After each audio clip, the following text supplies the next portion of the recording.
donc bonsoir. Bonsoir d'être là ce soir parmi nous pour cette première rencontre littéraire de l'année 2023 qui démarre tout de suite. Donc on est très content, très heureux d'accueillir Olivia Lamberteville ce soir pour la deuxième fois.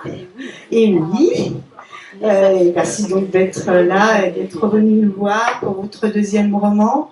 En fait, je veux quand même vous souhaiter une très belle année 2023 à toutes et tous, plein de bonnes choses, plein de petits bonheurs et de grands bonheurs, et puis une année 2023 à Argenteuil qui, j'espère, sera pleine de bonnes nouvelles pour nous. Hein, voilà. Donc on espère, on croise les doigts, en tout cas, on continue de se battre pour que garder notre salle Jean Vilar et notre parc Jean Vilar. Voilà, bon, on continue.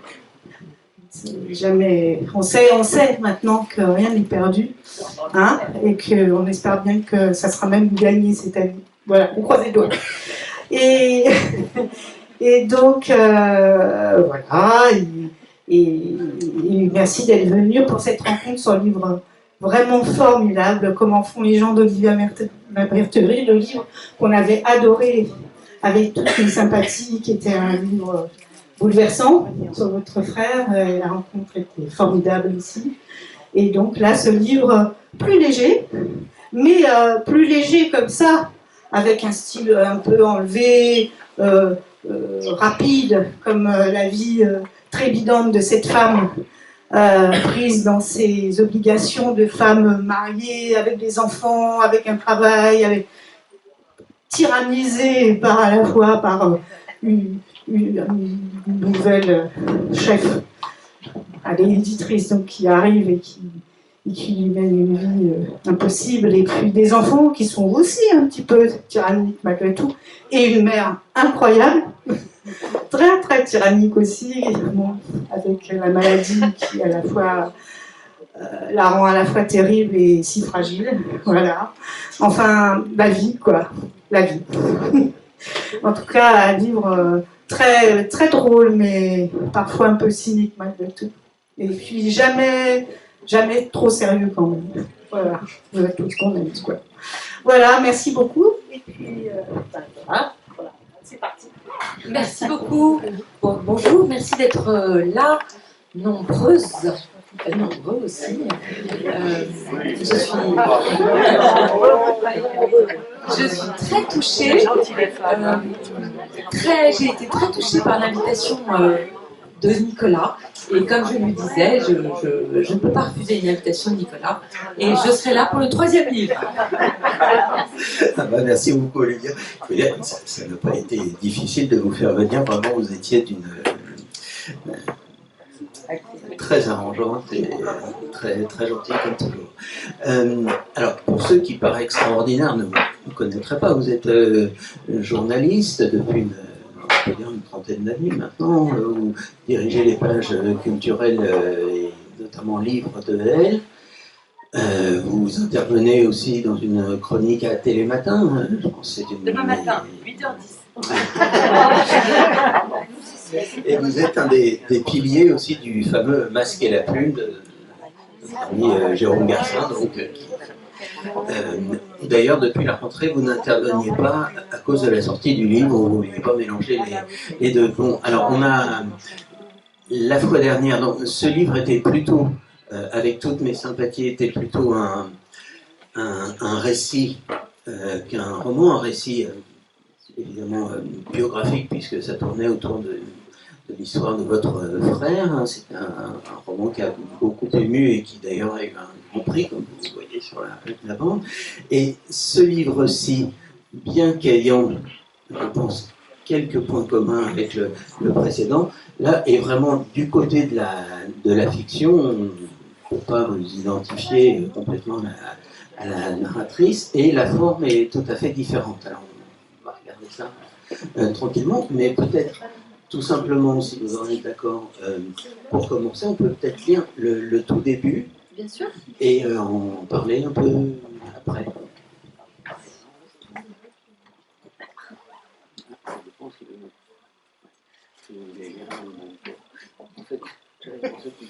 Oui.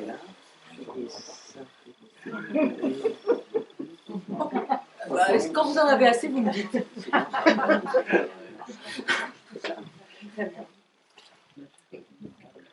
J'aime bien quand le soleil se lève de ce côté-là. Pas vous? Mais oui, c'est très joli, approuve Anna avec son sourire d'aquabon. Dans ce café, un mois trop doux de décembre, la phrase de cette femme à l'ouest remettait sa tristesse à sa place. Rien de grave. Anna achètera des fleurs, se répète que rien n'est grave. Comme petite fille, elle se forçait à penser à la tragédie d'Anne Frank avant le contrôle de physique. Quelle est la vitesse d'un solide tombant de 10 mètres de haut, ignorant que cette interrogation entrait son existence, intime châtiment. Quel est le poids de sa peine? Tout est relatif, lui soufflait déjà sa mère au berceau de l'enfance. Rien de grave, seulement les amis qui dégringolent par des fenêtres, les farceurs qu'on assassine parce qu'ils ont dessiné des dieux, réflexe d'éditrice, son métier depuis 30 ans, les ventes de Où est Charlie, ses albums regardés des heures avec ses filles à la recherche du petit bonhomme à lunettes et à marinière perdu dans une foule, les ventes se sont-elles effondrées comme celles de la bière Corona. Rien de grave, seulement les enfants violés dans le silence, les femmes afghanes abandonnées aux talibans, les forêts en flammes. Tout à coup, un reportage brûle les yeux, mais on n'arrête pas de se demander si la petite santé va bien. Le travail et la santé, c'est tout ce qui compte, n'est-ce pas? Prends soin de toi. Anglicisme asséné en boucle, telle une formule magique. Étrange remède au fracas de l'actualité. Mais le travail et la santé ne font pas une vie. Ils remplissent seulement des journées, scandées par ces petits faire-part du monde, surgissant sur les écrans de téléphone. On ne peut pas y échapper. Gling, mort de 27 migrants dans la Manche. À force de les minimiser, ces douleurs se sont fossilisées en une colère compacte qui, si elle se libérait, se transformerait en un hurlement, mais qu'elle retient de toutes ses forces de fille élevée à faire bonne figure. Ces chagrins, déchus par la théorie maternelle de la relativité, ont mué en une tragique envie d'étreindre quelque chose qu'elle ne saurait nommer et qui sans cesse s'échappe. Sa certitude qu'on ne peut pas vivre dans un monde sans transcendance est en permanence contrariée par la réalité matérielle et consommatrice. Elle trouve refuge dans une petite grotte, érigée au fil des décennies, avec des mots, des images et des chansons. L'art, un bien grand mot, la beauté des choses qui la bouleversent, lui sert de kaléidoscope pour observer les jours et les gens. Ainsi, le quotidien paraît moins féroce aux yeux de cette sentimentale désenchantée. Chaque jour, avant de se coucher, la France recense ses morts. Les malades entrés à l'hôpital, ceux qui en sont sortis dans des grands sacs, plus besoin de compter les moutons pour s'endormir. Pourquoi n'annonce-t-on pas plutôt le nombre des naissances? Aujourd'hui, 2012 bébés, 589 césariennes, remontée du cours des Camilles, mais nuages sur les Enzo, surtout dans le sud de la Bretagne. Le malheur est pour eux, alors même que le monde lui semble de plus en plus incompréhensible. Pour s'en défendre, les prospères citent mal Camus, philosophe à toutes les sauces. Ça ne sert à rien d'ajouter du malheur au monde, s'autorisant ainsi et à peu de frais à afficher sur les réseaux sociaux leur pique-nique vegan à Marrakech sur fond de cartes postales, bleu ciel, hashtag « Si c'est pas le bonheur, ça y ressemble ». Les peines des autres ne rendent pas sa tristesse moins triste, mais l'obligent à la décence. Courber les chines et planquer ses états d'âme en répétant « pas de soucis », épigramme du grand bal des hypocrites. Il n'y a plus guère que son psy de riche pour écouter ses problèmes de riche. Faire ses comptes pour une fois, les chances qu'elle a dans la colonne de droite, 3 fois rien de mélancolie dans celle de gauche, la complaisance est la mère de tous les vices, adage maternel. Entamer cette journée, sans prendre au tragique cette nuit debout, forte de la vaillance des femmes à tout faire. Merci. Ce début est tout à fait intéressant et caractéristique de ce qu'on va trouver ensuite. Parce qu'on a, à un moment, je me suis dit d'ailleurs, parce que ce livre court à peu près sur 24 heures. Je me suis dit, c'est 24 heures de la vie d'une femme 2.0, si je puis dire.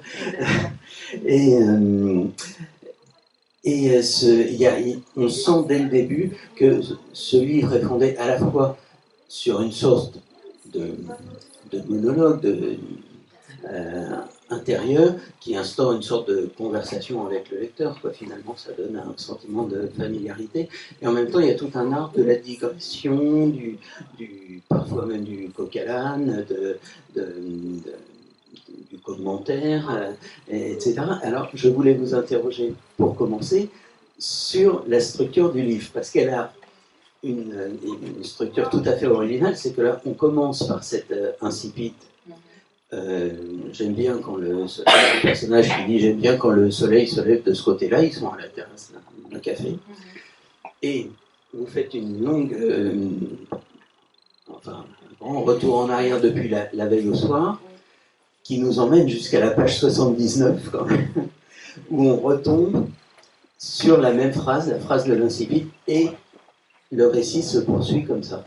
Alors, quelle était votre idée de comment mener un roman? Finalement, quand on commence un roman, comment est-ce qu'on le construit?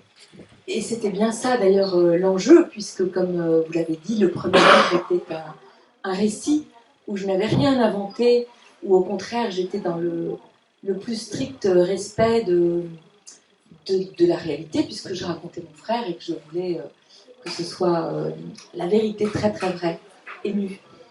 Donc là, j'avais une petite boussole, en fait, que j'avais posée sur mon bureau, mais que je n'ai pas relue, qui était Mrs. Dalloway de Virginia Woolf, que j'avais lue adolescente, que je n'ai pas voulu relire, parce que je voulais absolument pas ni m'en inspirer, ni même me comparer à elle, mais j'avais posé le livre sur mon bureau, parce que je voulais vraiment rentrer dans la tête d'une femme, rentrer dans ses pensées, et j'ai l'impression que pour tout le monde c'est un peu la même chose, qu'on a une pensée et puis tout de suite une autre qui en chasse une, que comme ça les pensées, en tous les cas les miennes, font tout le temps l'école buissonnière. Donc je voulais vraiment essayer d'être dans ce flux de conscience, et ce qui m'amusait, c'était essayer d'adopter une forme assez littéraire et de faire rentrer dans ce champ littéraire vraiment la vie des femmes, notre vie à tous, la vie des femmes d'aujourd'hui, parce que je trouvais que moi je reçois 50 livres par jour en tant que critique littéraire, et je trouvais que la vie des femmes, avec ce qu'il y a de plus prosaïque, l'attention qu'on peut avoir pour nos enfants, même les devoirs des enfants, des choses comme ça extrêmement matérielles, eh bien je voulais les faire rentrer dans la littérature.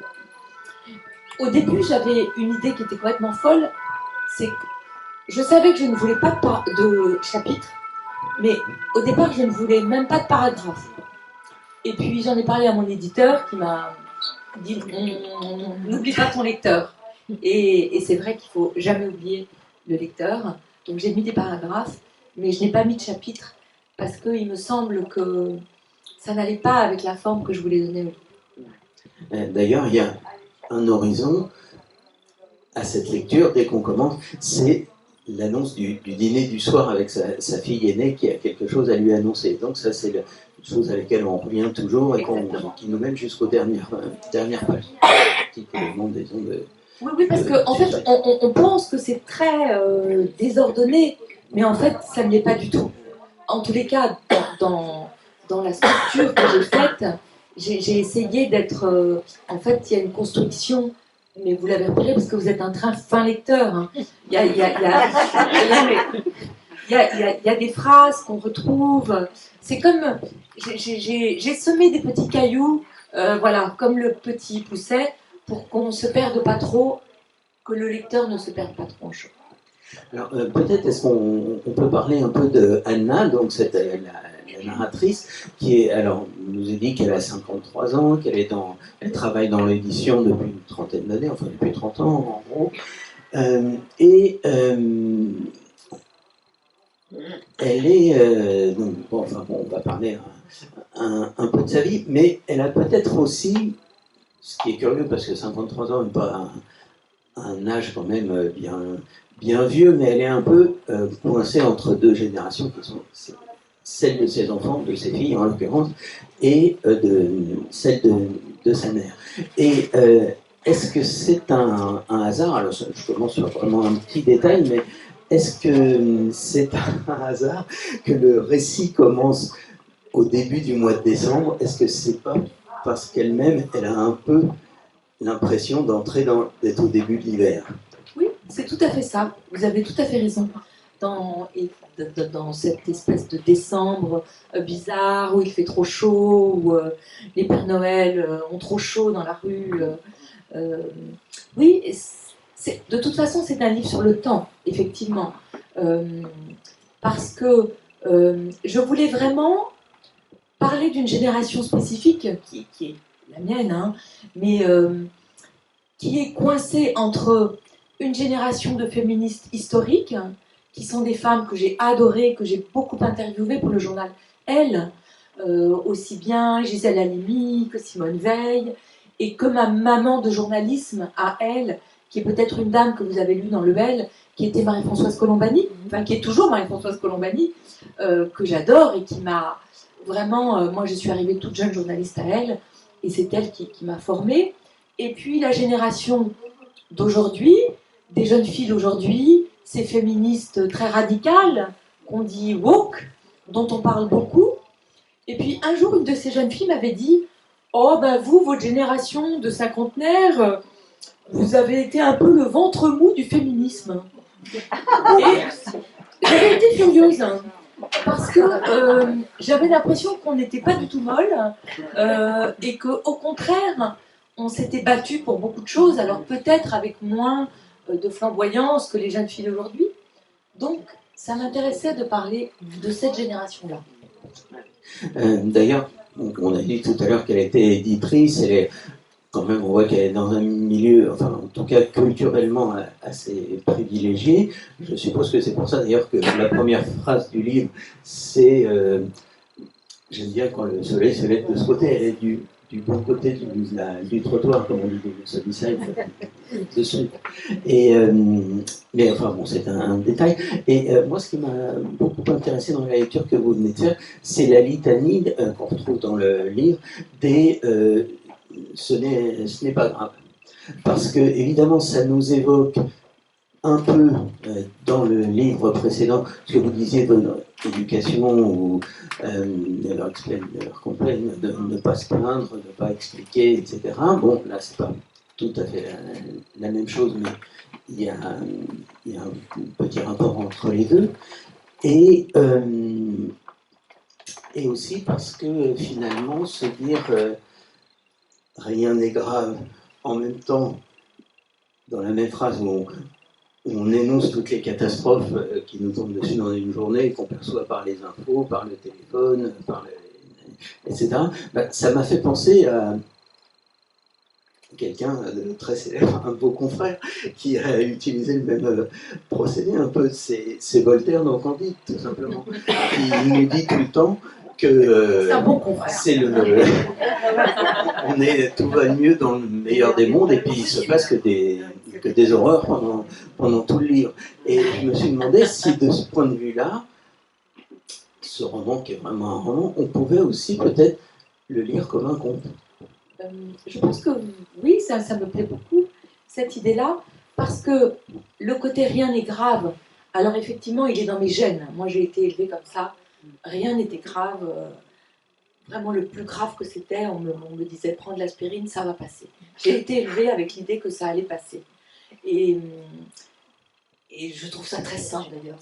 Après, c'est aussi propre à cette génération dont je parlais, parce que je me souviens très bien aussi que lorsqu'il pouvait nous arriver, par exemple au journal Elle, ou avec mes amis, je prends le journal Elle parce que c'est comme une sorte de petit panel de femmes de plein d'horizons différents, mais de dire que peut-être c'était difficile d'élever les enfants, de travailler, d'être toujours une magnifique épouse, une bonne amie, de faire tout ça à la fois, et qu'on nous disait, bah, vous n'allez pas à vous plaindre, parce que c'est ce que vous vouliez. Donc, j'ai 2 fois dans mon cerveau ce côté que non, il ne faut pas se plaindre. Et puis après, comme vous dites, elle est née du bon côté de la barrière, cette Anna, mais c'est une femme qui est très préoccupée par l'autre côté de la barrière. Et ce titre, Comment font les gens, il vient vraiment d'une interrogation très profonde que j'ai, qui est comment font les gens pour être heureux quand même. Et évidemment, ce livre, il est né du premier, où à la fin de l'écriture de ce livre, et dans l'état de ma vie, je me disais, mais comment je vais faire pour être heureuse quand même, même si je voulais vraiment que le chagrin reste brûlant, je voulais vraiment que mon frère reste dans ma vie tous les jours, mais je voulais être quand même heureuse, ne serait-ce que par politesse pour mes enfants et mon mari et ma famille. Et je me demande tout le temps, comment font les gens pour être heureux malgré les malheurs intimes qui nous frappent tous et malgré les fracas du monde. Parce que ça nous arrive à tous aussi. On est là, c'est le 31, on est avec nos amis, et il suffit d'allumer la télévision pour tomber en ce moment sur une dépouille. Personnellement, moi je n'allume plus la télévision parce que vous avez soit la dépouille de Pelé, soit la dépouille du pape. Enfin, c'est pas possible. Donc voilà, ma question, elle est comment on fait pour être heureux quand même. Et pour aller dans ce sens, la petite disons, philosophie de ce personnage, elle est dans la phrase que vous avez citée tout à l'heure, je pense, c'est on ne peut pas vivre dans un monde sans transcendance. En l'occurrence, il y en a, ça peut être spirituel, mais ça peut être sans transcendance par l'art, la littérature, comme c'est le cas du personnage, ou simplement la contemplation de la beauté. Je voulais signaler, on y reviendra peut-être tout à l'heure par une citation, mais que votre frère, dont vous parlez beaucoup, qui était le sujet du livre précédent, on le retrouve évidemment dans celui-ci, puisque votre frère s'appelait Alexandre Alex, et là on le retrouve sur les traits d'Axel, donc simplement une lettre à changer de place, qui est le meilleur ami de la narratrice. Comme m'a dit mon dernier fils, Balthazar, qui a 13 ans, il n'a pas tout lu le livre, mais je lui en ai parlé, il m'a dit « Alex, Axel, tu t'es pas foulé ». Alors j'ai essayé de lui expliquer que c'était pas parce que je m'étais pas foulée, c'était parce que je voulais qu'on le voie sans le voir, mais qu'on le voit quand même tout de suite. Et vous voyez, j'avais oublié, je disais que j'avais Mrs. Dalloway comme une boussole, et après j'en ai relu des petits bouts, et j'avais évidemment oublié, ce qui est complètement fou, que l'un des grands sujets du livre, c'est le suicide de son ami. Peut-être est-ce qu'on peut explorer un peu cette famille qui est absolument charmante, enfin, séduisante en un sens. C'est tout le livre d'ailleurs n'est que une alternance de choses très sombres et de choses très dites sur un ton très léger, très élégant, un peu Rien n'est grave. Vous le dire 50 fois, mais qui évoque un peu Françoise Sagan, quoi, aussi. Enfin, je pense qu'il y a un peu dans vos influences. Et alors, notamment cette famille que vous découvrirez en détail en lisant le livre, elle est composée de Peter, donc son mari, son deuxième mari, qui est un Américain, qui est un mari un peu volage sur les bords, hein, et que la narratrice appelle Madame Bovary. Ouais, c'est un personnage qui est assez charmant finalement.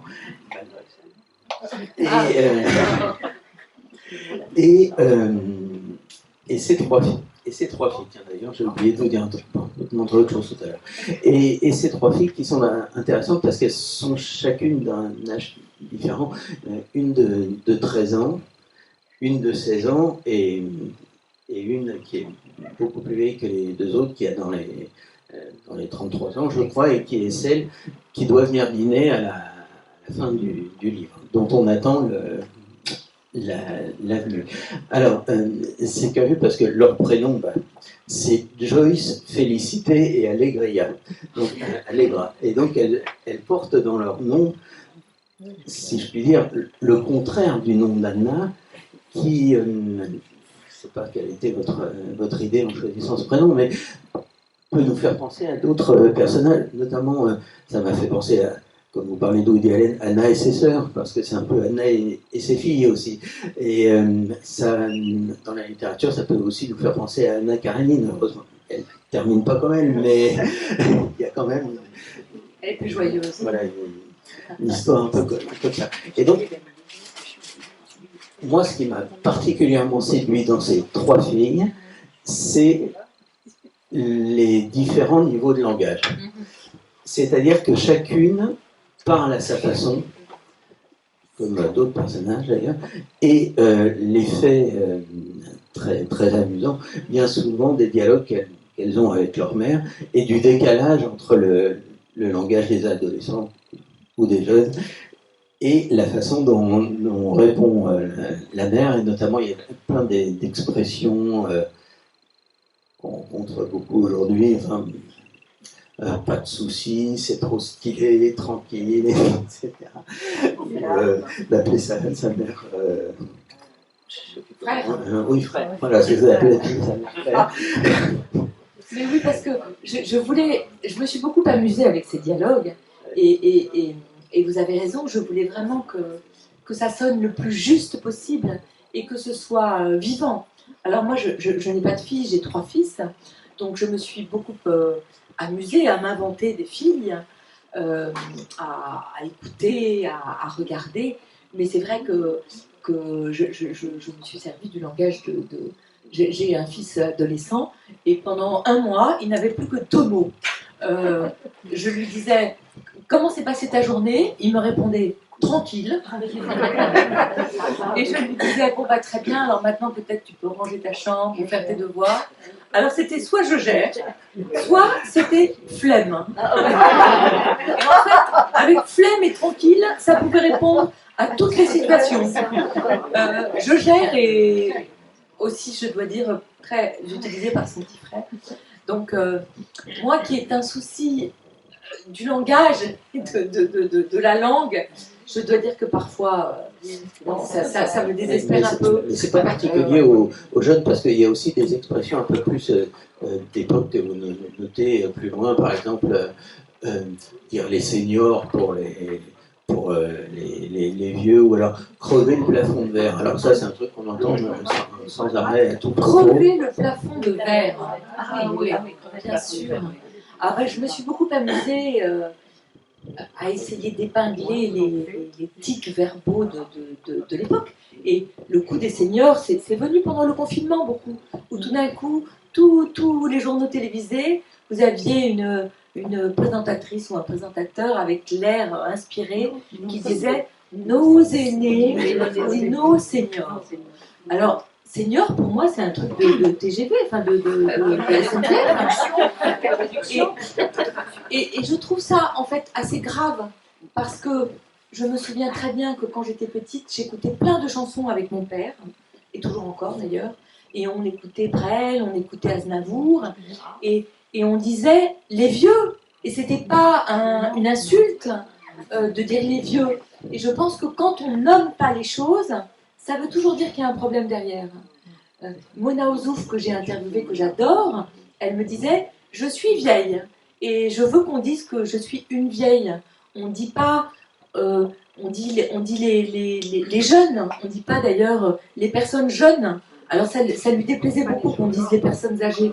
Elle disait « Je suis une vieille et je veux qu'on m'appelle une vieille. » Et je pense que, oui, que dès qu'on nomme pas les choses, il y a un trou. Ça veut dire qu'il y a un problème. Et d'ailleurs, il y avait un vrai problème dans la manière dont on a traité les vieux pendant le confinement. Donc on pouvait dire nos aînés, on pouvait dire nos seniors, et en même temps, on faisait des lois qui interdisaient de les toucher. Donc il y avait vraiment un problème. Ouais. Et pour en finir avec le rapport d'Anna avec ses filles, elle est toujours prise, d'abord elle est toujours prise comme toutes les mères, je crois, du sentiment de la culpabilité, toujours. Et est-ce qu'elle s'en occupe suffisamment? Est-ce qu'elle elle n'a pas manqué est-ce qu'elle les a vus réellement grandir? Et ce débat toujours qui est en fait entre l'instinct et la raison. Voilà, ça, il y a des pages très drôles là-dessus. Elle se demande toujours, est-ce qu'il faut punir? Est-ce que je dois laisser faire? Est-ce que, alors, par exemple, avec les portables, les choses comme ça, tout un tas de... Et à un moment, sa fille, enfin, peut-être vous voulez raconter, sa fille lui dit, ah, mais je te déteste. Mais oui, mais je voulais vraiment raconter ce qu'on vit tous et toutes en tant que parents, parce que je trouve que moi, il y a 20 ans d'écart entre mon fils aîné que j'ai eu d'un premier mariage et puis après le père de mon fils aîné est décédé et donc j'ai eu 2 autres enfants avec un autre homme, mais je trouve que entre mon fils aîné et mon dernier fils, être mère est devenu vraiment une chose, comme je dis, une profession à haut risque.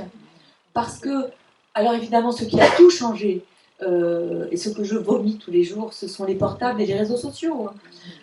Parce que c'est à la fois impossible d'empêcher nos enfants d'en avoir, parce que ça voudrait dire vraiment, je pense, les singulariser, les enlever du groupe.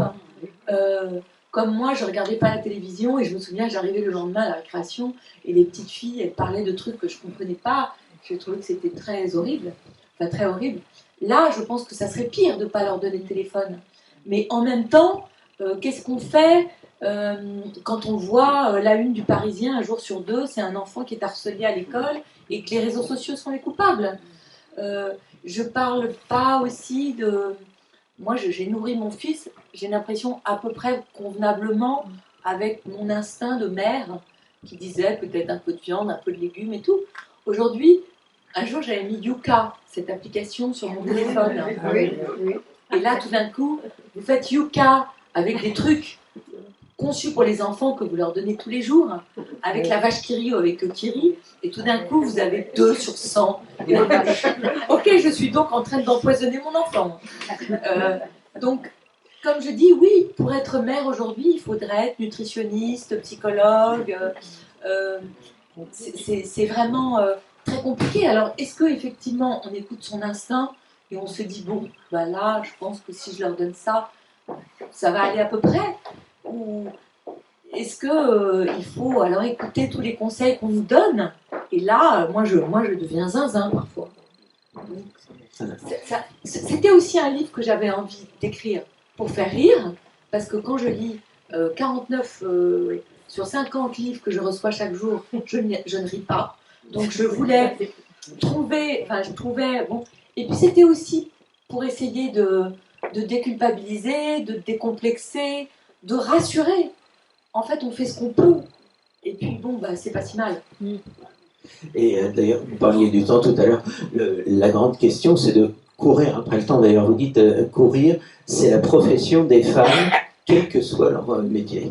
Et ce qui est la meilleure image, je trouve, de cette course, c'est l'histoire du gigot, parce qu'elle doit préparer elle cherche un plat pour le soir quand va venir sa fille, alors pense à un chapeau, parce que sa fille lui a dit fais un effort quand même pour une fois.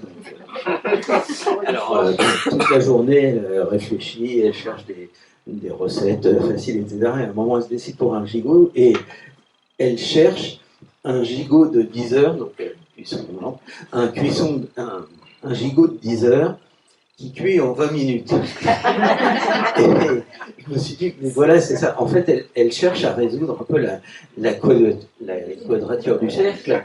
Et est-ce que sa vie, à cette femme, finalement, c'est pas de trouver une recette impossible et une course effrénée contre la montre? Mais bien sûr, en fait, c'est ça, vous avez tout à fait résumé la situation.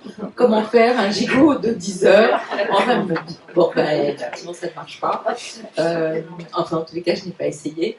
Mais J'ai appris d'ailleurs depuis un truc génial sur le gigot de 10 heures ou de 12 heures, ou de je sais pas quoi, qu'il avait été inventé par la dame qui avait inventé les fiches cuisine de Elle, parce que peut-être vous les connaissez, qui s'appelait Mappy de Toulouse-Lautrec. Ah oui, Et qui... j'ai un bouquin de ma fille. Ah bah alors génial, oh, ça alors là vous montrerez ça, c'est extraordinaire. Et alors Mappy de Toulouse-Lautrec, elle en fait elle avait pas mal d'enfants peut-être, et elle trouvait que quand elle revenait d'accoucher, elle avait faim et qu'il n'y avait rien à manger. Donc c'est pour ça qu'elle avait conçu le gigot de 10 heures qu'elle mettait avant de partir à la maternité, à l'hôpital, qui cuisait, et elle revenait, elle avait son gigot. J'adore cette histoire. Je ne sais pas si elle est vraiment vraie, mais j'espère qu'elle l'est parce qu'elle donc, alors pour en revenir au temps, oui, j'ai l'impression qu'on court tout le temps après le temps qu'on n'a pas. Et même si on se dépêche beaucoup, moi parfois j'ai l'impression d'arriver pour faire une interview ou à un déjeuner ou à un rendez-vous, et avant même quasiment de m'être assise, je cherche la solution pour partir parce que je suis déjà en retard au rendez-vous d'après. C'est pas possible. On peut peut-être aussi parler donc de ce personnage très important, beaucoup plus, c'est la part le plus sombre du livre, le personnage de Nin, qui est donc la mère d'Anna, et qui, elle, a été une femme absolument flamboyante, qui était une féministe première génération, si je puis dire, et qui maintenant est âgée et commence à glisser doucement vers l'Alzheimer, qui va se retrouver dans un EHPAD où d'ailleurs là encore la question du langage se pose, parce que le symptôme c'est qu'elle perd son langage, elle invente des mots, elle n'arrive plus à se faire comprendre comme avant, ce qui suscite à la fois des choses un peu comiques et tout à fait tragiques en même temps. Et peut-être pour illustrer ce que vous disiez tout à l'heure des vieux, on pourrait lire ce petit passage, si vous voulez, qui se trouve, je sais plus, voilà, à partir d'ici, vous savez. Ah oui, c'est ce qu'on disait, bien sûr. À la télévision, pour ne pas s'écorcher les lèvres, les journalistes parlent de seniors, comme s'ils travaillaient à la SNCF, ou disent « nos anciens » en appuyant sur le « nos », mais fondamentalement, tout le monde s'en moque de la condition inhumaine dans les EHPAD. Lorsqu'un journaliste dévoile la réalité impensable dans laquelle vivent nos aînés, la recherche du profit qui a balayé tout égard élémentaire, la rentabilité, toute considération de respect, on s'offusque et puis on oublie. On préfère débattre des droits de succession. À croire que les hommes politiques sont tous nés orphelins, alors même que la décrépitude est très démocratique. Personne n'y échappera. La nouvelle saisonnalité de l'existence, on fait tout plus tard, ne réserve plus de pause aux femmes. Les hommes ont mieux à faire que dispenser des soins domestiques. On connaît la chanson. Même plus d'années à s'endormir tranquille, en s'inquiétant seulement du crédit pour payer le traiteur du mariage de l'aîné, les mères se retrouvent à torcher leurs gosses en même temps que leurs parents.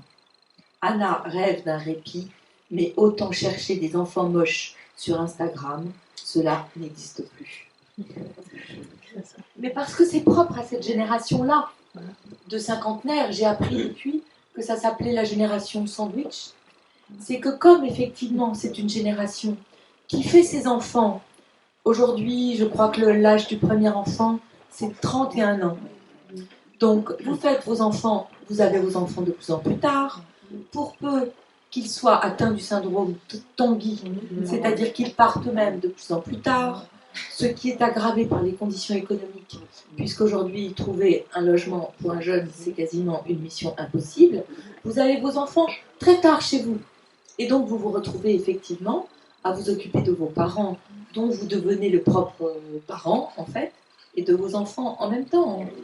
Je tiens à dire d'ailleurs que ma mère n'a pas du tout Alzheimer, qu'elle va très très bien. Elle me dit à chaque fois, elle me dit quand elle les rencontre, tu le dis. Hein.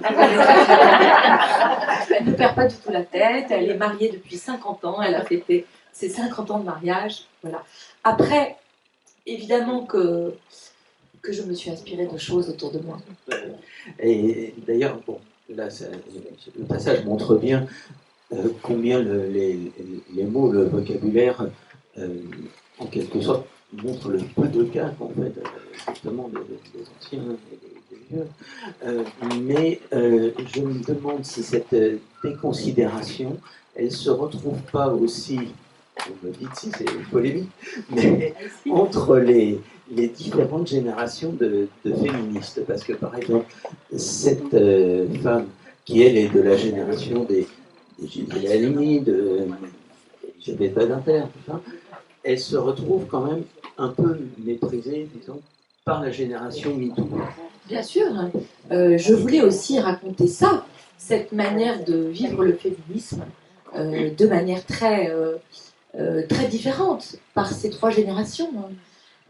Après, j'espère que l'amour qui unit ces trois générations dans mon livre était symbolique d'une volonté de rassembler, parce que je pense que si aujourd'hui, avec ce qui risque d'arriver, avec une Assemblée nationale, avec beaucoup d'extrêmes, et quand on voit ce qui s'est passé aux États-Unis avec la remise en question du droit de l'avortement, que si aujourd'hui, en France, les féministes se battent, alors vraiment tout est perdu. Hein. Si on reproduit ce qui peut se passer entre les hommes et les femmes, entre les femmes seulement, vraiment c'est à pleurer. Mais effectivement, je trouve parfois, surtout que les jeunes féministes, elles sont extrêmement dures avec les féministes historiques. Et que moi j'ai beaucoup de gratitude pour justement cette génération-là. Et quand j'allais interviewer Simone Veil, qui n'était pas facile du tout, elle était très timide. Et donc la première demi-heure, elle était assez dure. Elle vous testait un peu. Et puis après, elle était tellement merveilleuse, mais quand j'étais sur le trottoir devant chez elle, j'avais envie de faire des triples saltos de joie. Tellement elle m'avait portée. Et je dis toujours que ce que je préfère faire, ce sont les interviews des très vieilles dames. Parce qu'elles ont une liberté d'esprit, elles s'en fichent de ce qu'on va penser d'elles. Donc la semaine prochaine, j'interviewe Ginette Kolinka, qui je crois, j'ai vu, elle est née, elle a 98. Enfin, et je me suis dit, mais quelle chance j'ai, parce qu'elles ont une liberté d'esprit. Gisèle Halimi, elle était comme ça, et elle était assez méchante, Gisèle Halimi, hein, elle n'était pas commode. Et quand je vois, mais elles étaient dures ces femmes, en fait, je l'ai compris, parce qu'elles avaient été obligées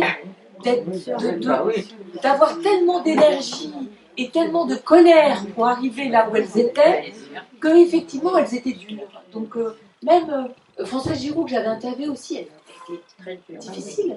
Mais moi, j'ai vraiment tellement de gratitude pour elle que parfois, je suis un peu choquée de la manière dont, effectivement, les jeunes filles ont oublié tout le travail qu'elles avaient fait pour elles. Et je ne parle même pas, alors là, des jeunes féministes. Vis-à-vis de nous, les cinquantenaires, elles nous traitent comme des profiteuses. Oui, exactement. Un peu comme des profiteuses. Alors qu'elles oublient aussi que notre génération s'est quand même beaucoup battue pour les droits des femmes dans l'entreprise. On n'est pas resté non plus inerte, même si sans doute on a été moins véhémente que la génération d'avant. Encore un point très rapidement, si vous voulez, sur la grande vieillesse, notamment dans les EHPAD et tout ça. À un moment, évoquer la question aussi de l'euthanasie, parce que comme beaucoup de personnes, d'ailleurs de cette génération-là, qui sont alertes intellectuellement, souvent quand ils sont encore en forme, ils disent « moi je ne veux pas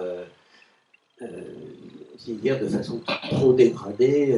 D'ailleurs, elle dit « moi c'est l'euthanasie comme bonne route et hop, c'est fait, et voilà. Seulement, et hop, quand ça se présente, eh ben, comment est-ce que ça se réalise? Parce que finalement, là encore, quelle est la limite? Quel est le moment où on décide que... Bien sûr. Et comment on prend la décision pour quelqu'un? Ben, parce que je suis... c'est vraiment des questions qui me préoccupent, surtout depuis le confinement, je dois dire. parce que là, je trouve qu'on a été en deçà de tout. Que, effectivement, décider qu'on n'a plus le droit de toucher la main de sa mère, ou qu'un soignant ne peut pas toucher une dame ou un monsieur dont il s'occupe, pour moi, c'était le comble de la décadence de la civilisation. Et puis, j'ai été très intéressée par ces questions, parce que mes deux grands-mères ont eu la maladie d'Alzheimer, et parce que ma belle-mère, la mère de mon mari, est morte à 101 ans après bien 15 années d'Alzheimer. Donc, il y avait quelque chose qui me... Parce que ces questions, elles sont souvent tragicomiques. Ma belle-mère, je me souviens,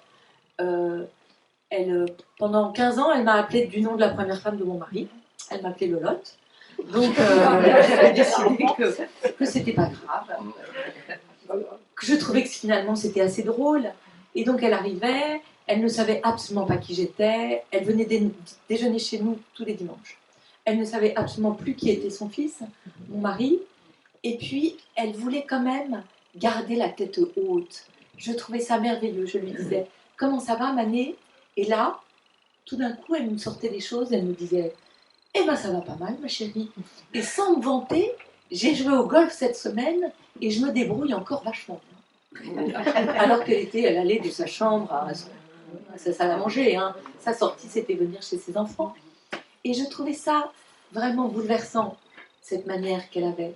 Et elle nous avait toujours dit qu'elle voulait mourir dans la dignité. Et je me disais, mais comment on saura le jour où c'est plus digne? Et puis qu'est-ce qu'on fera? Puisque de toute façon, elle n'avait rien laissé. Donc moi, j'ai été très très admirative des filles de Benoît de Groult. Parce que Benoît, elle en avait vraiment fait le combat de sa vie. Elle avait laissé des instructions. Mais quand l'indignité l'a prise, elle n'était plus capable de décider. Donc ce sont ses filles qui ont décidé pour elle. Notamment Blandine de Caunes, qui a fait un livre absolument magnifique, qui s'appelait La Mère Morte, je crois. Mais voilà, donc là, on est en train de réfléchir à ça. Et il y avait aussi le livre d'Emmanuel Bernheim, qui avait eu le Grand Prix des lectrices, qui était magnifique. Donc je trouve que c'est des sujets qui méritent mieux que les 3 émissions de télévision auxquelles on leur consacre. Après, moi, ma position pour le moment, c'est de s'occuper des vivants. Et je trouve que peut-être que déjà, on pourrait faire un énorme effort de société pour s'occuper des gens qui s'occupent de tous ces gens dans les EHPAD. Peut-être que ça serait un premier pas.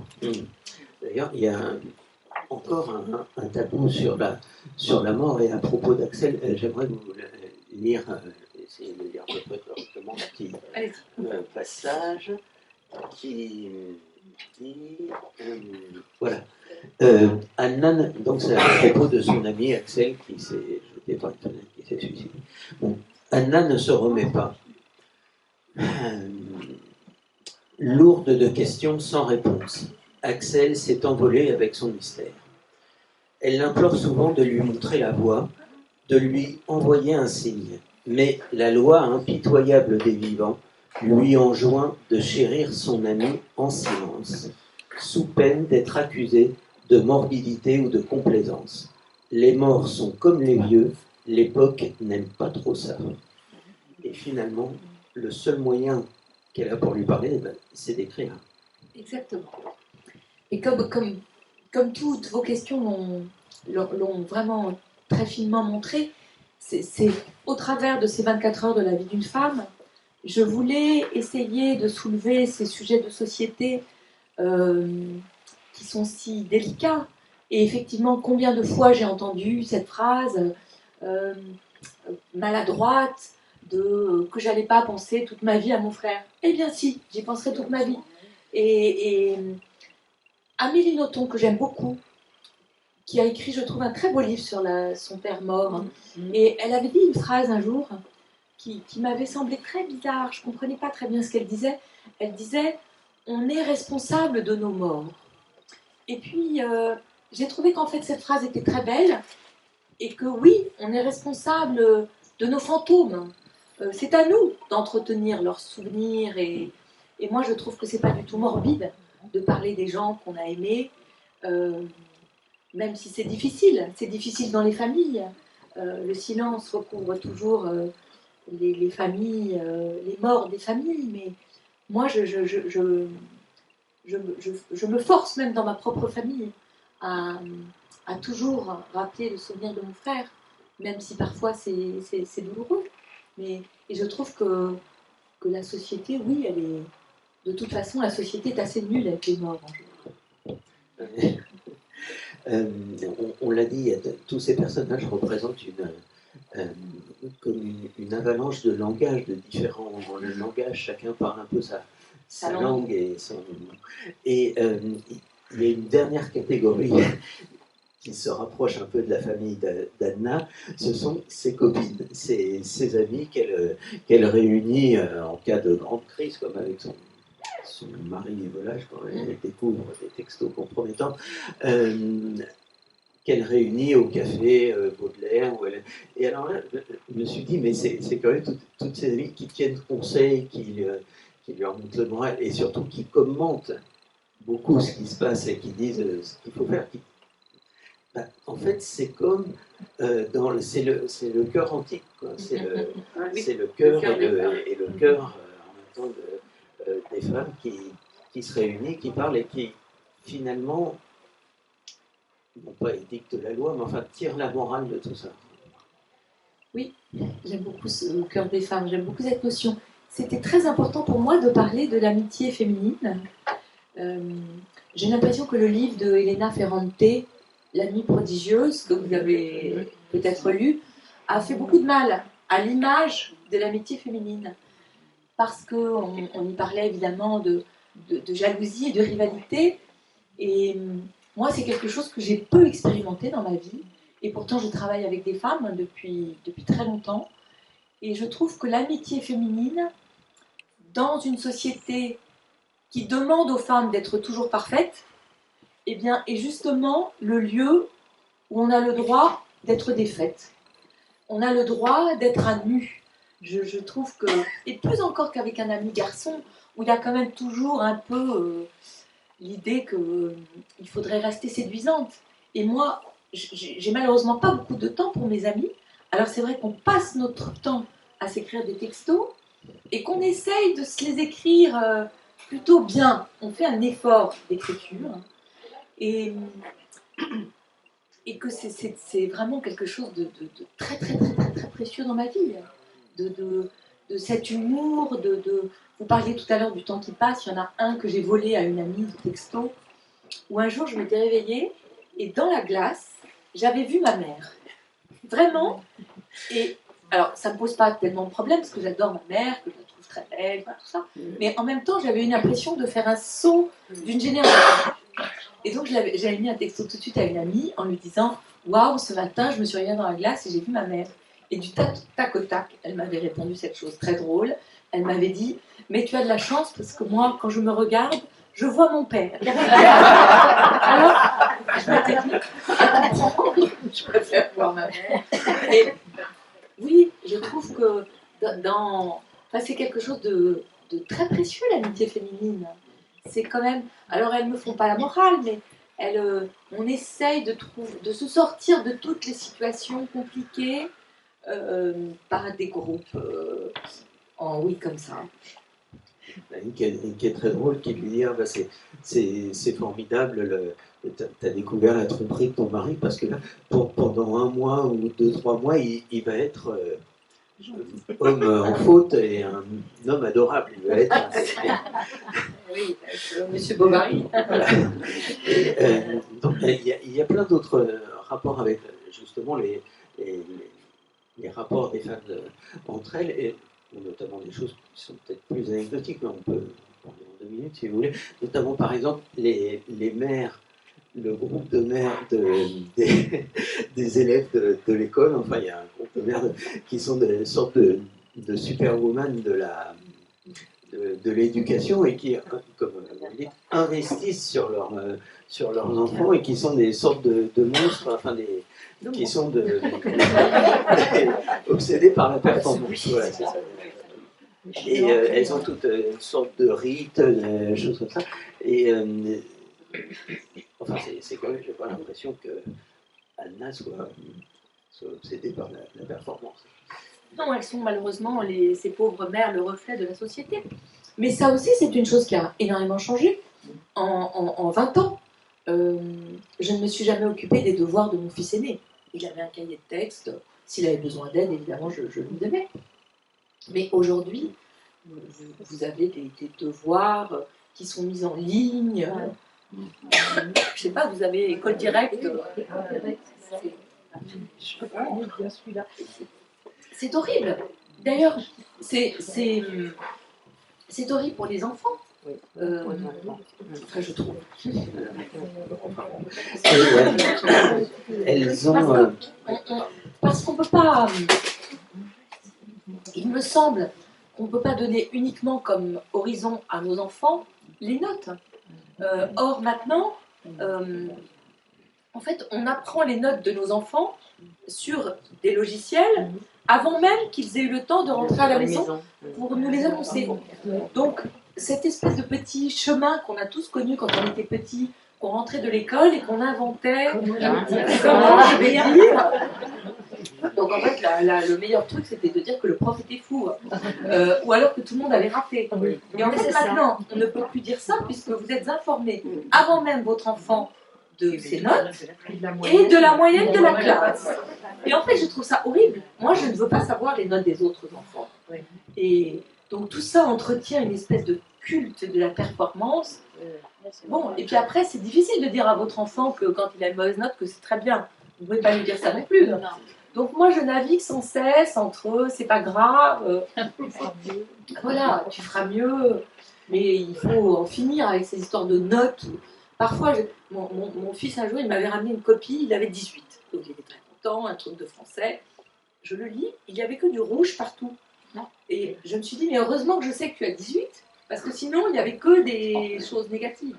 C'est vraiment la France.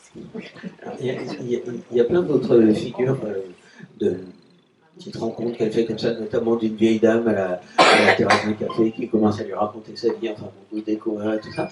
Et aussi d'une coiffeuse que j'ai trouvée charmante, parce qu'à un moment, elle est dans un salon de coiffure, parce que ça, c'est les petites micro-récompenses de la journée, les encouragements d'aller chez le coiffeur, etc. Et alors, cette coiffeuse, elle a un tic de langage, vous voyez, on reste toujours dans ces histoires de langage, c'est qu'elle rajoute « ans » à la fin des mots. Enfin, elle affectionne les mots en anse. Et alors, notamment, elle lui dit les filles dans One Piece c'est un manga, les filles dans One Piece sont d'une vaillance et d'une ravissance. Vos cheveux, vous allez voir, ils vont être d'une grande brillance et d'une magnificence. Et il y a une réponse après, d'ailleurs, qui est très drôle, mais enfin, je vous la dis pas, vous verrez. Et d'ailleurs, ça m'a fait penser, ce jeu-là, sur de s'imposer les fins des mots en 11 comme ça, c'est un peu un jeu à la queneau. Exactement. Elle va s'amuser à jouer avec la coiffeuse. Voilà. Et bon, bref, et donc ces femmes, elles reçoivent plein d'injonctions sur le, alors alimentaire, alors c'est très, très drôle, ou des menaces par l'assurance maladie, vous savez, ils écrivent toujours pour qu'on aille se faire détecter. Il y a eu un livre de Fab Caro génial à partir de ça. Très très drôle. Et Broadway, exactement. Très très drôle. C'est-à-dire que la société vous rappelle sans cesse que vous prenez de l'âge, et en même temps la société n'aime que les jeunes. Alors comment faire? C'est un peu ça. Moi je trouve que c'est pas particulièrement atroce de vieillir. Ça nous arrive tous. C'est très démocratique comme je dis. Ce que je trouve très désagréable, c'est le miroir que la société vous renvoie sans arrêt. Et puis ce que je voulais dire aussi, de manière plus profonde que l'apparence physique. Parce que si vous êtes une femme à la télévision, ce qui est mon cas, si vous faites de la chirurgie esthétique, vous êtes une traître. Si vous n'en faites pas, vous êtes vieille. Alors je ne vois pas quel chemin. Un jour, j'ai dit à une maquilleuse, en fait, il faudrait faire de la chirurgie esthétique qui ne se voit pas. Donc est-ce que ça en vaut le coup? Je ne sais pas. Mais ce que je trouve difficile quand on vieillit finalement, c'est que tout vous devient un peu étranger. Voilà, ce qui était très spontané, vous devez sans cesse réajuster votre focale. Et puis même avec les enfants d'ailleurs, c'est très étrange de voir vos enfants devenir des adolescents et puis des adultes. Ça aussi c'est une chose à la fois merveilleuse et assez vertigineuse, je trouve. On pourrait peut-être un petit passage très drôle qui justement nous ramène à ces dîners en ville, etc., où on échange, enfin où on ne mange pas comme, par exemple, vous et moi mangeons, je pense, Et moi non plus, hein. C'est pour ça que ça fait rire. Et où les gens échangent des recettes. Est-ce qu'on peut lire tout simplement, vous voyez ce qui est entre guillemets la recette du poulpe. Ok, je vais commencer là. Là-bas, du ceviche de poulpe. Je te donnerai la recette, c'est rien à préparer. Tu prends du poulpe très frais. Moi, je l'achète au marché bio, du sésame, du yuzu, des citrons caviar. Je les fais venir du Liban et de l'huile de truffe, mais pas trop truffée. Mais mon petit truc en plus, c'est que je rajoute du vinaigre de prune. Alors, effectivement. Alors, moi, je vais chez Picard. Moi, j'adore le veau Picard, j'adule Picard. Parce que je trouve que ça aussi, c'est un mal, mais je ne sais pas si c'est seulement français, je pense que c'est international. L'obsession de la bouffe, vraiment. Parce que non seulement maintenant, vous allez manger des choses très bizarres chez les gens, et qui en plus passent leur dîner à vous expliquer comment ils l'ont fait. Et bien moi, ça m'emmerde énormément. J'ai envie de dire, c'est comme la couture, il ne faut pas avoir l'envers. Mais oui, l'obsession de la bouffe, mais mon Dieu, c'est ce qu'on a dans les intestins. C'est pas, enfin, il me semble qu'il y a des choses plus importantes. Après, j'essaie de ne pas empoisonner mes enfants, hein, je vous l'ai dit. Mais oui, ça a pris des proportions qui, moi, me semblent un peu disproportionnées, justement.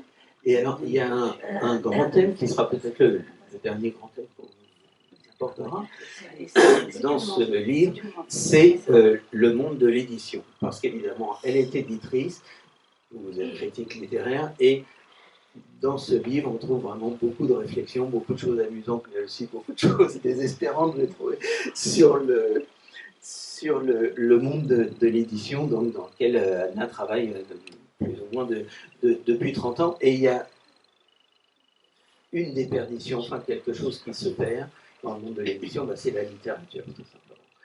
Et alors, là, par exemple, vous avez l'arrivée dans une maison d'édition. D'ailleurs, il m'a semblé reconnaître quelqu'un. Enfin, j'ai un exemple en tête, mais vraiment, dans l'arrivée dans une maison d'édition d'une sorte de performante, je ne sais pas quoi, que vous appelez Cruella, d'ailleurs, qui adore la littérature bien sûr, mais qui demande à tout le monde de surtout faire du chiffre. Voilà. Et elle dit d'ailleurs une chose que je trouve parfaitement, incroyablement méprisante, elle dit il faut se mettre au goût des gens. C'est horrible, mais c'est vrai. Malheureusement, j'ai été nommée à la tête des livres en 2001, je crois. Donc ça fait plus de 20 ans que j'observe ce milieu, que j'aime particulièrement. Et si j'ai choisi d'en faire une éditrice, c'est parce que j'ai beaucoup d'admiration pour cette profession, qui sont des gens que vous ne connaissez pas, mais qui font un travail absolument incroyable. Un texte, un bon éditeur, il fait vraiment travailler son auteur. Il vous met le doigt là où ça ne va pas. Moi, c'est un travail que j'aime beaucoup, de travailler avec un éditeur. Et je suis très farouchement opposée à l'auto-édition, parce que je pense que justement, les éditeurs ont un vrai travail à faire. Et puis je pense que tout le monde n'est pas auteur, enfin que je trouve très bizarre ce pays où tout le monde veut écrire, mais les gens ne veulent plus lire. Alors il y a un problème. Et puis j'ai vraiment vu ce milieu évoluer, mais du fait des réseaux sociaux aussi. Qu'aujourd'hui, ce que tout le monde voudrait éditer, c'est plus les grands auteurs, mais c'est les influenceuses. Depuis le triomphe de Léna Situation, que personne n'avait vu venir, on a reçu le livre, on a dû le jeter, nous, ou le donner, ou moi, j'ai même pas le souvenir de l'avoir reçu. Et puis tout d'un coup, elle a vendu plus qu'Emmanuel Carrère. Je peux vous citer. C'était pas possible. C'est un problème. Je peux vous citer parce que je suppose que ça vous fait allusion. Oui. Vous dites l'édition à la gueule de bois se frotte les yeux devant les 100 000 ventes des mémoires d'une youtubeuse à peine majeure, tandis qu'un bon roman écrit avec des subjonctifs plafonne à 2000 exemplaires. Et je n'ai rien contre les influenceuses, qu'on ne se méprenne pas. Il y en a. Non, parce qu'il y en a plein que je trouve assez rigolotes et malines. Mais mon enjeu à moi, c'est quand même de défendre la vraie littérature. Il n'y a pas tellement longtemps, je déjeunais avec un grand patron de l'édition. Parce qu'aujourd'hui, en plus, l'édition, elle est en pleine restructuration, que Hachette va être vendu à Bolloré, que Editis, l'ancien Bolloré, on ne sait pas à qui ça va être vendu. Donc c'est des vraies préoccupations. En tous les cas, moi, ça me préoccupe qu'on puisse toujours faire des livres de littérature. Et ce monsieur, il me disait, mais c'est génial, parce qu'aujourd'hui, les auteurs peuvent écrire des séries, les auteurs peuvent faire de la musique, les auteurs peuvent faire des films et tout. Et je lui ai posé la question, j'ai dit, mais monsieur, le problème, c'est que va devenir l'auteur qui a juste envie de faire des livres. Celui-là, qu'est-ce qu'on va en faire? Et on voit bien que le nombre des lecteurs se diminue chaque année. Donc effectivement, mon rôle à moi de critique littéraire, et au travers de ce livre, c'est de continuer de défendre des livres qui sont lus par de moins en moins de gens. Et c'est de plus en plus difficile, parce que parfois, même à la télévision, quand j'envoie mon programme, on me dit, quand j'ai envoyé je voulais faire absolument le livre de Brigitte Giraud qui n'avait pas le Goncourt, et il a raison d'ailleurs, hein. Thomas Soto, il m'a dit, mais tu crois que ça va intéresser quelqu'un là, cette fille qui raconte son mari qui est mort depuis 20 ans, t'as pas un truc plus vivant, plus marrant?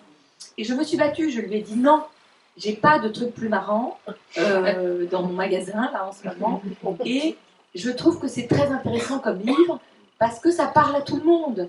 On a tous refait le film d'un disparu. Et il a été vraiment... Et j'ai de la chance parce qu'il m'a dit « Ok, fais-le ». Donc, mais c'est de plus en plus difficile de défendre cette littérature-là. C'est vrai. D'ailleurs, il y a le personnage d'un auteur dont vous dites qu'il était très en vue, très bien vendu au XXe siècle. Enfin, c'est-à-dire, il n'y a pas forcément si longtemps que ça. Et maintenant, dont les ventes s'effondrent. Et il y a aussi toute cette mode des romans tout doux, feel good, dont d'ailleurs, je ne sais pas si vous avez vu cette ignominie, mais il n'y a pas longtemps à la télé, là, ils ont fait sur la 2 une émission, le livre préféré des Français. Dans les premières qui arrivent, c'est je crois même que c'est la première. C'est qui? Mais je n'ai pas lu. Je n'ai rien contre elle non plus. Mais cette émission était horrible. Enfin, on n'est pas obligé d'être vulgaire pour parler de livres. C'est une beauté. Ouais.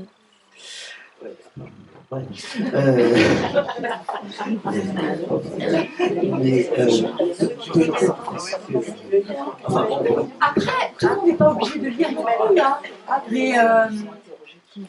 Mais c'est vrai que l'édition, mais comme je pense toutes les entreprises de la société aujourd'hui, on cherche du rendement, oui, on veut faire du chiffre avec des lettres. Et c'est compliqué parfois. Et en même temps, il y a les grandeurs et les misères du métier d'éditeur, qui est très drôle. Là aussi, un moment, elle fait un fonctionnaire qui dit, voyons, est-ce que, enfin, je dois user de trésors de diplomatie pour couper 100 pages dans un roman de 800 pages qui raconte l'agonie d'un dauphin? Ah oui, parce que je pense que souvent les livres sont trop longs. Mais il y a un tel jeu aussi. Parfois, je dis aux éditeurs, je dis, mais écoute, tu vois bien, ce livre est formidable, mais il y a 100 pages de trop au milieu. Il en fait 600. Et alors, les éditeurs m'ont assez bien expliqué que souvent les auteurs refusent et que le marché est tel qu'après, les éditeurs ont peur de perdre leur auteur. Vous pouvez aussi dire, ah ben, Si tu m'imposes de couper, je vais aller chez un autre éditeur. Enfin, que les choses sont pas si simples. Et moi, j'ai du mal à comprendre qu'un auteur n'écoute pas du tout son éditeur. Parce qu'en général, il y a quand même un savoir-faire. Bon, alors donc on verra ce qu'il adviendra de tous ces personnages dans la suite du roman, puisqu'on n'a pas raconté du tout l'histoire, l'intrigue évidemment, mais peut-être pour s'acheminer doucement vers une conclusion et se dire finalement quelle est la morale de ce livre. Moi j'ai trouvé plusieurs, notamment une qui est justement sur qui peut s'appliquer à Axel, mais qui peut s'appliquer aussi à la mère, aux parents, à nos parents disparus, etc. Où vous dites, les absents ont toujours raison lorsque ce sont vos parents. Les absents ont toujours raison lorsque ce sont vos parents. Et je me suis demandé aussi si Anna, finalement, enfin, si ce livre, c'était pas le portrait d'Anna, enfin, une sorte de contre-portrait, parce qu'en fait, elle fait son portrait en faisant le portrait de sa mère, en faisant le portrait de ses filles, et elle nous laisse deviner qui elle est comme ça. Oui, et puis parce que peut-être que finalement, on a tous les âges aussi, je trouve, peut-être dans une même journée. Oui. Moi, j'ai l'impression que l'âge n'est pas une valeur fixe. C'est pas pour copier, mais la journaliste Olivia Gisbert qui vous interrogeait sur France Culture, là justement, avait fait remarquer que les déesses grecques, elles ont les trois âges en même temps. Absolument. La jeunesse, la vieillesse, enfin l'âge adulte et la vieillesse. Et finalement, ce livre, est-ce que c'est pas aussi tout simplement un éloge à la fois du proche et du prochain?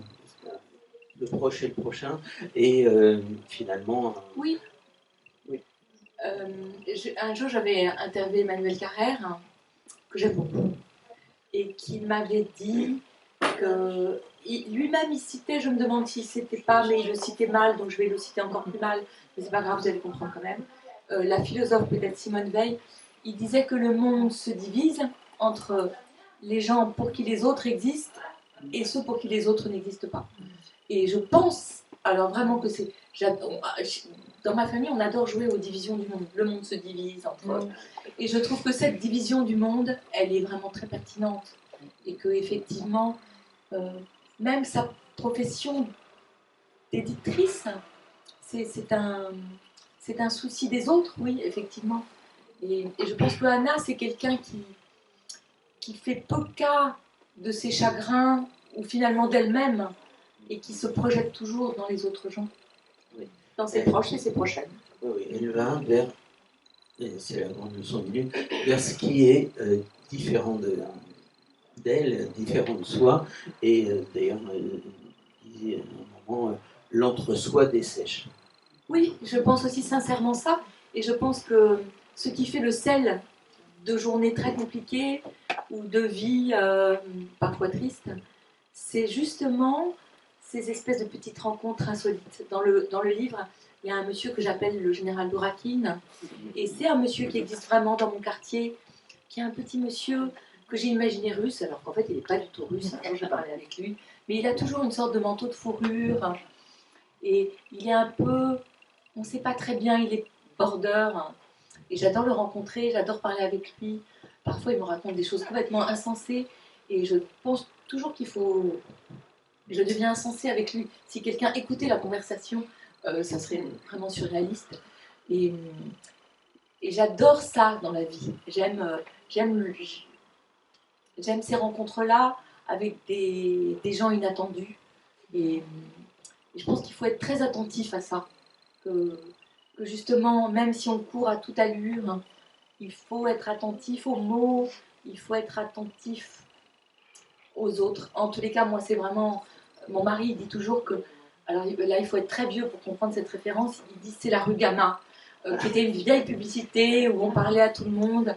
Mais je trouve qu'une des choses aussi qui rassure, moi qui suis très angoissée, c'est justement parler avec la boulangère, c'est ce genre de choses, ces petits réconforts-là. Je les attends.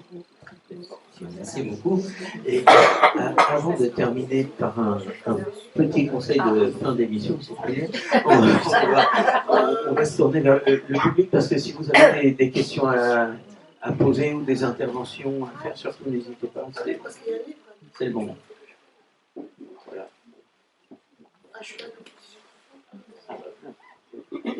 Il est beaucoup de questions de la diligence. Je déteste ce mot, moi je préfère la sagesse. Ah oui, c'est encore Il y a un livre qui est sorti dernièrement qui s'appelle Les Fossoyeurs, où on parle des EHPAD, et notamment d'Orpea, des choses complètement folles. Et le livre est à peine paru qu'on n'en parle plus. On n'en parle plus, Orpea. Enfin, les maisons de retraite n'ont pas amélioré le sort, c'est toujours le règne de l'argent, etc., au détriment des résidents. Le livre n'a servi à rien, l'enquête n'a. À peine les choses sortent de terre qu'elles sont oubliées. On devient Alzheimer, on est des sociétés Alzheimer, on oublie tout. Vous avez raison, mais je crois quand même que le livre a eu pas mal de retentissement, qu'il y a des enquêtes qui ont été diligentées dans certaines maisons, et le journaliste d'ailleurs a reçu le prix Albert Londres pour son enquête, donc je pense qu'il y a eu quand même quelques conséquences. Ça n'a rien changé. Je peux vous assurer que ces maisons de retraite ont été sur la sellette quelque temps, profil discret, et non, on ne change pas, parce que le système est toujours le même. Ça n'a rien changé. Monsieur, je crois que vous aviez... Oui, madame, vous avez dit que vous receviez 50 bouquins par jour. C'est quoi le métier d'un critique littéraire par rapport à ça? 4e de couverture, c'est tout? Comment vous faites? Non, il y a mes propres goûts, les écrivains que je suis.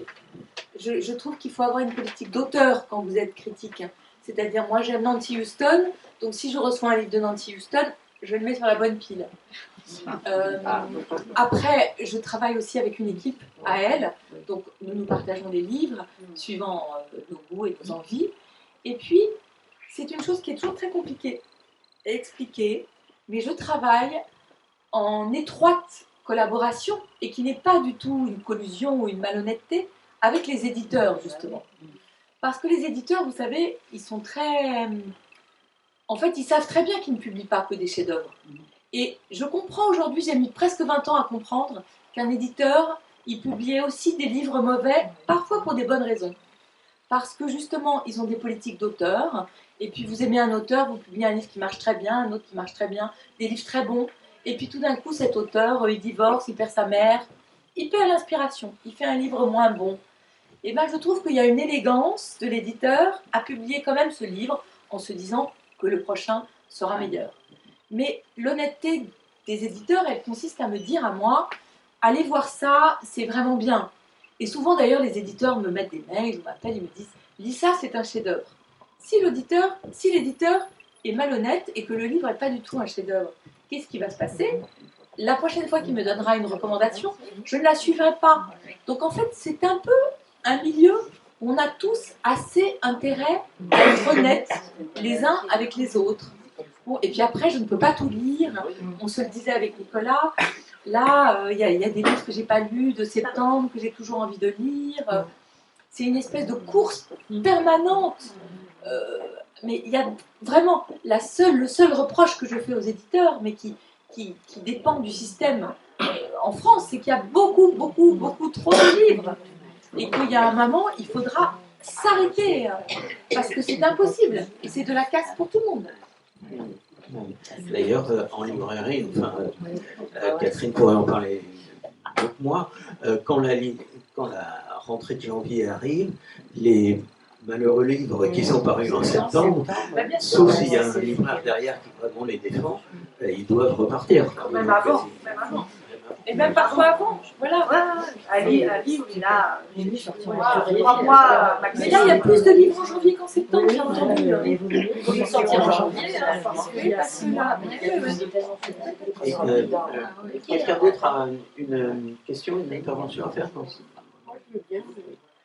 Alors, j'ai 6 petits-enfants, de 7 à 25 ans, et certains ont suivi exactement la même évolution. C'est-à-dire, ils se sont plongés dans les Harry Potter, ils ont tout lu. des pavés comme ça, à 10 ans. Et maintenant, c'est les mangas. C'est-à-dire, il n'y a plus de texte. Alors, et les nouveaux livres maintenant, avec des images, je ne sais pas comment ça s'appelle, enfin, mais si, il y en a ici, comment ça s'appelle? Les romans graphiques. Voilà, les romans graphiques. Aussi, c'est un roman, vous n'avez presque, il n'y a que des dialogues. Hein. Oui, c'est vrai. Et ça s'appelle un roman. Ah, mais il y a des très beaux. Alors en même temps, il y a des très beaux Alors, romans ça fait graphiques. travailler les graphistes. Mais Mais de il y a toute plus rien façon, à dire. je crois qu'on le sait qu'en France, les enfants sont des très gros lecteurs. Et puis, à l'adolescence, il y a un décrochage. Et je le dis dans le livre. Le livre ne peut rien contre Minecraft, contre les consoles. Donc, les parents ont fait ce qu'on peut pour continuer. Mais bon, il faudrait travailler. C'est une chose que j'aimerais beaucoup faire avec le ministère de l'Éducation nationale. C'est essayer. Parce que moi, j'ai un fils en première. L'année dernière, il était en première. Il devait lire Gargantua. Et il me dit, maman, je vais être honnête avec toi, je ne vais pas y arriver. Okay. Et je regarde et effectivement, je vois que c'est illisible par un jeune aujourd'hui de 15 ans. Après, il avait Le Rouge et le Noir. Il a essayé et il a fini par l'écouter. Bon, c'était pas si bête, quoi. C'est la solution. Il l'a pas lu. Et le troisième, je ne sais plus ce que c'était, L'amant de Marguerite Duras. Je comprends que ça lui parlait pas, cette espèce de passion folle. Bon. Et après, il a lu un livre de Laurent Godet sur les migrants, je sais plus, Eldorado. Il le lisait dans la rue. Tellement ça lui a plu, ça lui a parlé, ça l'a touché. Et je me disais que, évidemment, il faut continuer à faire lire des classiques, mais peut-être, je voulais essayer d'imaginer une liste de romans qui donne le goût de la lecture quand on a 16 ans ou 17 ans. Voilà. Moi, je me souviens, j'avais un professeur de français, Ouais. quand j'avais 14 ans. Alors, je ne sais pas si ça se fait toujours dans les écoles, mais moi, ça m'a donné vraiment le goût de lire.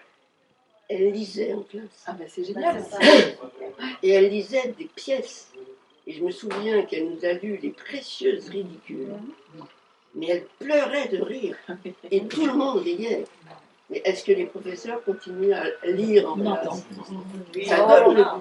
Oh, je pense que les professeurs, ils font ce qu'ils peuvent. Mais ils ont un programme avec, et pas le droit d'en sortir. Mais si on donne aux enfants La Promesse de l'Aube, ils le lisent et ils aiment ça. Mais il ne faut pas leur donner Gargantua, oui. Est-ce que pour terminer complètement, est-ce qu'on peut reprendre une tradition qu'on avait un peu initiée précédemment dans ces rencontres? C'est à la fin de demander à notre auteur un conseil de lecture, soit dans les nouveautés, soit un livre qu'elle aime particulièrement. Vous l'avez apporté. Est-ce que vous...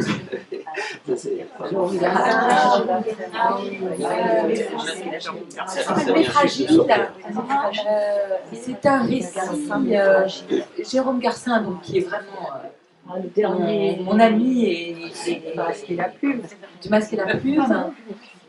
Alors je lui ai dit après, je lui ai envoyé un long message et je lui ai dit que j'avais commencé à pleurer page 18 et qu'après je n'avais plus cessé de pleurer. Et c'est vrai, c'est un livre très douloureux dans lequel il raconte la mort de sa mère et la mort de son frère juste après. Et il fait un portrait. C'est pour ça que même si on pleure, je vous conseille de le lire parce que le portrait qu'il fait de sa mère est le portrait de la femme la plus lumineuse. Et quand j'étais petite, dans La Comtesse de Ségur, on disait elle est bonne, vous savez, au sens elle a bon cœur. Eh bien, sa mère n'était que bonté. Le portrait qu'il fait est admirable. Et après, le portrait qu'il fait de son frère, qui était un homme qui était handicapé mental, que j'ai eu la chance de rencontrer, qui était aussi peintre, qui faisait des peintures magnifiques. Et la chose la plus belle que j'ai lue depuis vraiment très très longtemps, et puis malheureusement il est mort du Covid, il avait des pathologies qui ont fait qu'il est mort. C'est admirable, c'est un livre de deuil mais très beau, et j'ai lu un autre livre de deuil, Nicolas, que vous devez lire, qui est admirable aussi, et le titre, vraiment vous allez l'aimer, ça s'appelle Croire sur les pouvoirs de la littérature. Ah, mais oui, c'est de. Justine Augier, Ah, génial. qui est une essayiste, voilà, qui a écrit 2 livres absolument sublimes sur la révolution syrienne. Et là, elle raconte la mort de sa mère, qui était Marielle de Sarnez. Et elle raconte comment elle a passé toute sa vie à essayer de fuir cette femme dont elle ne partageait pas forcément les idées, et comment ce livre scelle leur retrouvaille. C'est absolument sublime. Et il y a au moins un conseil de lecture par page, c'est chez Actes Sud, Croire. J'ai adoré ce livre et je l'ai rencontrée, Justine Augier, il faut qu'elle vienne. Déjà la dernière fois, on avait essayé de la cacher, mais de la faire venir, mais elle était toujours par point par haut. On avait adoré